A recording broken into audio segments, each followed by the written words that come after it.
1991년 초 미국 미주리주 세인트 루이스의 한 병원으로 파트리샤 스탈링스라는 한 여성 주부의 돌이 갓 지난 어린 아들이 발작으로 인해 급하게 병원으로 실려오게 됩니다.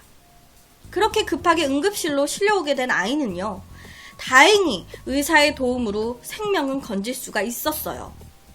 그런데 아이의 목숨을 건짐과 동시에 반대로 이 엄마 파트리샤는 경찰에 체포가 되게 됩니다. 체포된 이유는? 아니, 이제 돌이 갓 지난 어린 아이의 몸에서 독국물이 검출이 된 거예요. 독. 이거 누가 먹였겠냐? 항상 가까이에 있는 엄마밖에 더 있냐? 그래서 파트리샤가 제일 처음 강력한 용의자로 체포가 되게 된 거예요. 당신 집에서 독이 묻은 우유병까지 발견이 됐어요. 아이를 독살하려고 한 거 맞죠? 하지만 이런 경찰의 물음에 파트리샤는요, 에? 제가 미쳤다고 제 소중한 아이를 죽이겠습니까? 저는 모르는 일이에요. 어떻게 엄마가 아들에게 그런 짓을 하겠습니까? 전 아니에요. 정말 억울해요. 라면서 호소를 했습니다. 이에 경찰은요, 당신이 아니면 당신 말고 아이에게 독국물을 먹일 만한 다른 사람은 없냐? 잘 생각해봐라. 당신한테 원한을 가질 만한 사람이 없냐? 라고 물었습니다. 경찰들은요, 엄마 파트리샤한테 원한이 있을 만한 사람들을 먼저 용의선상에 올려놓고 수사를 제일 처음 진행을 했어요. 그리고 용의선상에 올랐던 한 사람이 있었어요. 그 사람은 바로 파트리샤의 전 남편. 항상 폭력과 폭언을 일삼았던 전 남편이랑 이혼하고요, 새로운 가정을 꾸려서 당시 이 파트리샤가 살고 있었는데, 이 전 남편 입장에서는 뭐가 그리 배알이 꼴렸던 건지 허구한 이 파트리샤를 찾아와가지고, 야, 나 버리고 네가 행복하게 사는 꼴 내가 그냥 두고 볼 줄 알아? 너 내가 가만 안 둘 거야. 너 이 애새끼랑 둘 다 죽여버릴 거야. 라고 하면서 허구한 날 찾아와서 협박을 일삼았던 거예요.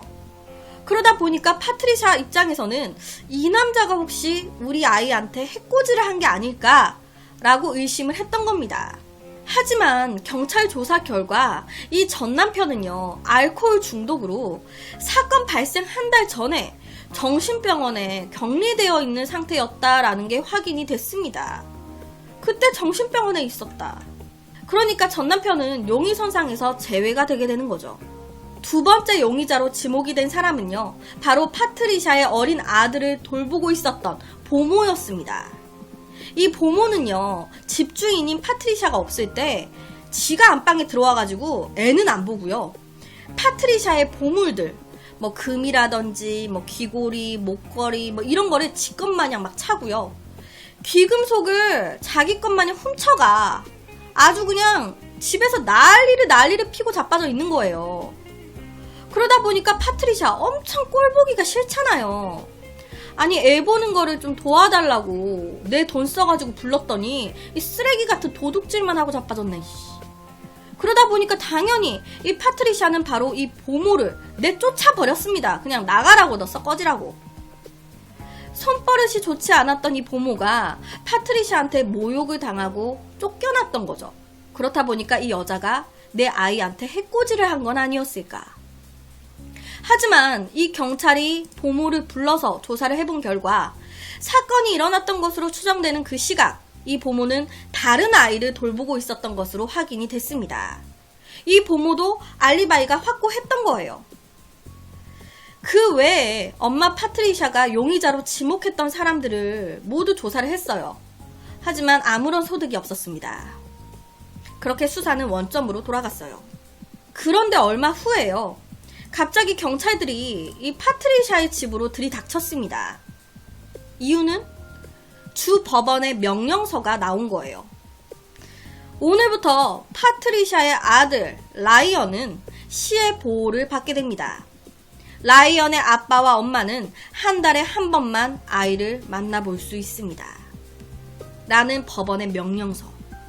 사건이 발생하고 얼마 안 돼서 파트리샤와 남편 입장에서는 하나뿐인 아들 라이언을 정부 시에 뺏겨버린 거예요.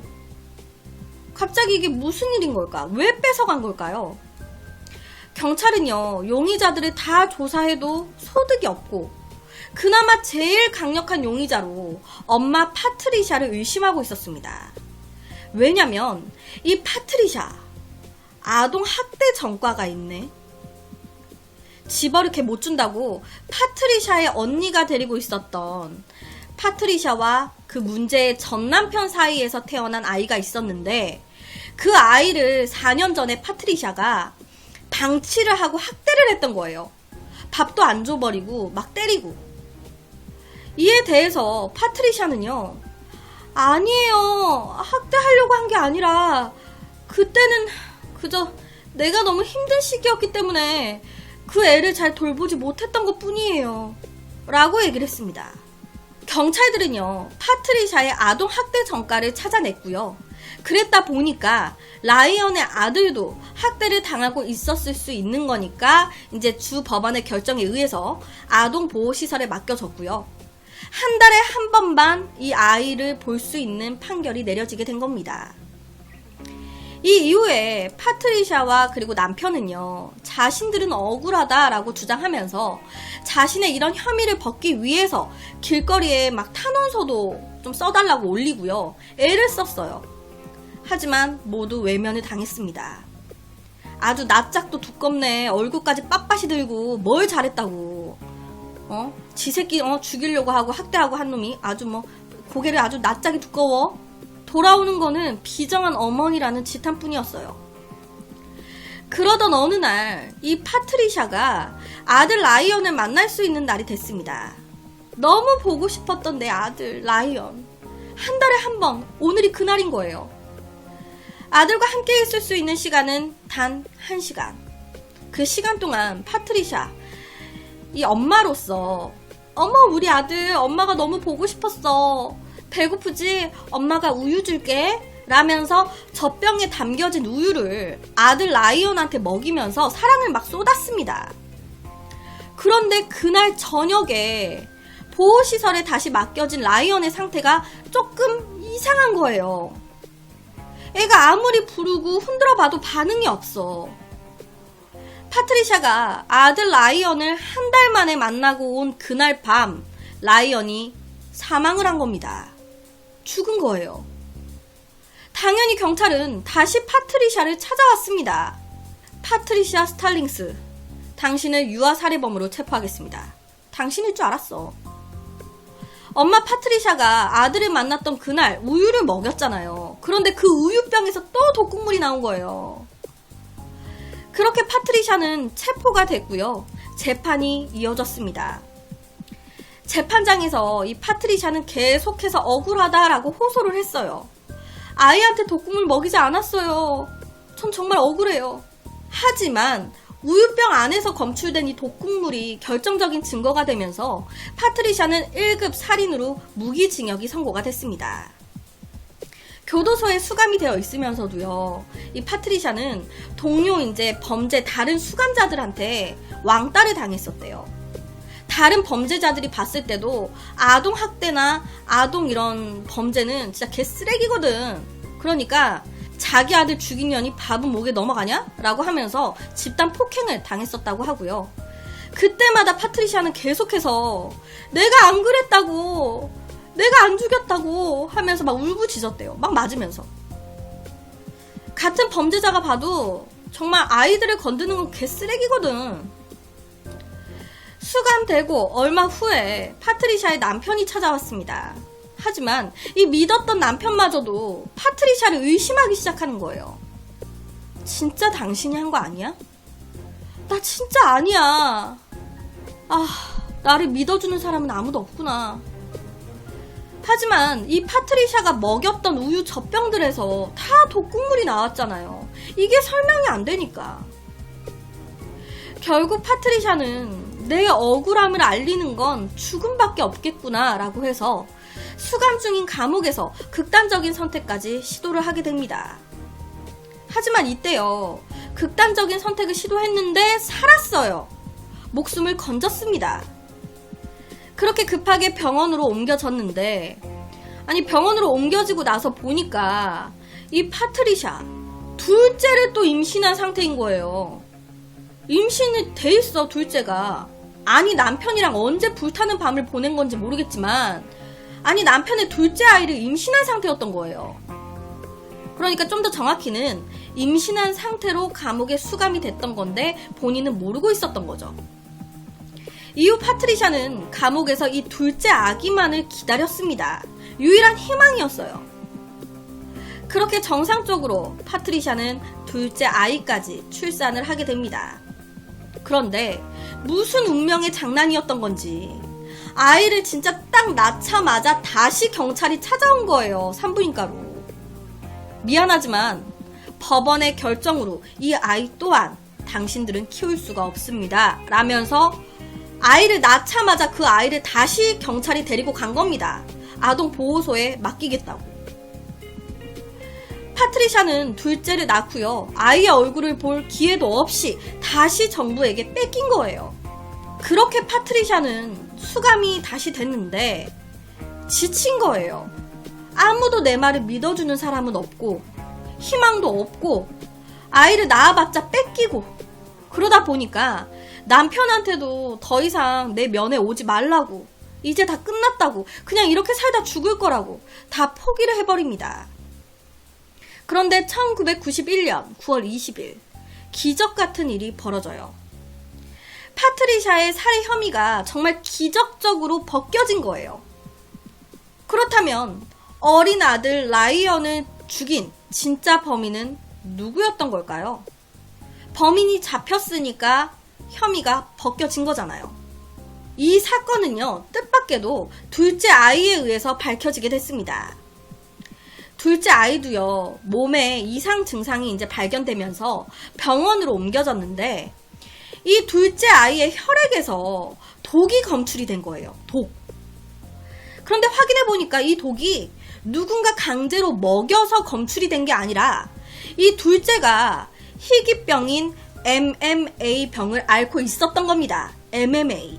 여기서 MMA병, 이 유전병의 일종인 이 병은요, 체내에서 단백질의 분해 과정을 저해하면서 혈중의 독소를 합성해내는 희귀한 병인데, 이 독소는 침이나 땀을 통해서 밖으로 배출되기도 하지만 이 혈중의 독소를 제거를 해주지 않으면 자신의 몸에서 만든 독에 서서히 자신이 죽어가게 되는 그런 병인 거예요.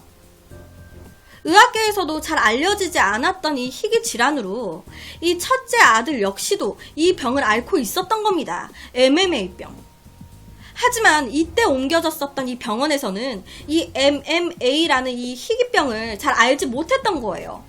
그렇다 보니까 결국 첫째 아들 라이언은 제대로 된 치료조차 받아보지 못하고 죽어갔던 겁니다. 자기가 만들어낸 독에 의해서. 하지만 이 둘째 아이도 같은 질환을 앓은 채 태어났고 이 둘째로 인해서 엄마 파트리샤의 억울함이 풀릴 수 있었던 거예요. 정말 희귀한 병이죠. 자신의 몸에서 스스로 독을 만들어내는 희귀병.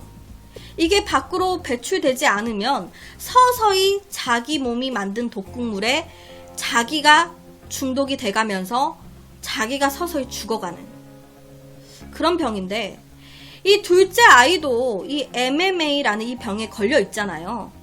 이 아이는 현재 새로운 치료법과 식이요법으로 자신의 병을 이겨내 가고 있다고 하고요. 의학계에서는 MMA와 같은 희귀병에 대한 연구가 활발히 진행 중이라고 합니다. 솔직히 이 사건은요, 엄마 파트리샤 입장에서는 복장이 터질 수밖에 없는 사건이죠. 아니, 독극물을 안 먹였는데 너무 사랑하고 소중한 내 새끼인데 그런 내 새끼를 내가 죽였다고 뒤집어 쓰고 5만 가지 수모를 다 당한 거잖아요. 아이를 잃은 것도 지금 마음이 아프고 미쳐 죽겠는데 그 아이를 내가 죽였대. 내가 안 죽였는데. 정말 힘들었을 것 같아요. 그래도 마지막에 억울함이 벗겨져서 다행이긴 한데 참 세상에는 여러 가지 희귀병들이 많은 것 같습니다. 저는 이때까지 이제 모미지 미스테리 진행하면서 좀 희귀병들을 좀 여러 번 다뤘었는데 이거 이외에 좀 기억이 남는 희귀병이 하나 있어요. 그게 희귀병이라고 하긴 희귀병이라고 해야 되나? 좀 특이한 알레르기였는데 어떤 여자가 물 알레르기가 있는 거예요. 그래서 물을 먹으면 알레르기 증상이 일어나고요. 물이 닿아도 알레르기 증상이 일어나. 그래서 비를 맞아도 알레르기 증상이 일어나고요. 샤워를 할 때도 물로 하잖아요. 그러니까 알레르기 증상이 일어나고요. 물을 먹거나 할 때도 몸 안에 물이 들어가니까 알레르기 증상이 일어나는 거예요. 그래서 제가 그 알레르기에 대해서 다뤘던 적이 있거든요. 그래서 모미지 미스테리 내에서 물이라고 치면 나오지 않을까 싶습니다. 함께 봐주시면 정말 별의별 희귀병이나 알레르기가 있구나 라는 생각이 드실 것 같아요. 그래서 오늘은 1991년에 일어났었던 한 사건에 대한 이야기를 가지고 왔습니다.